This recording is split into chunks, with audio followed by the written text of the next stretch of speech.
Hi guys, welcome back to another tutorial video. In the following video, I will guide you to download any paid apps for free on Play Store. Now to download any paid apps for free from Play Store, you need to simply open Play Store on your device. So simply open Play Store on your device. As you can see, the Play Store has been loaded on my screen. So simply open Play Store on your device and you'll see various options like For You, Top Charts, Kids, Premium, Categories and so on the upper taskbar or simply at the top of the Play Store. So simply click on the premium option, and premium means the apps which you need to pay a certain price to download it.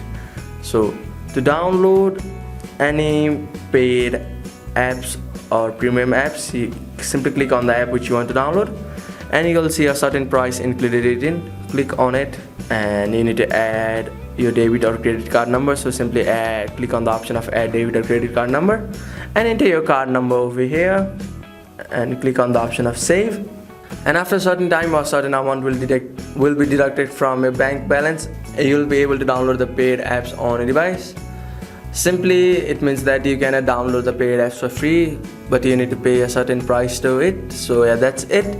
Thank you for watching the video. Please don't forget to like the video and subscribe to our channel. Thank you.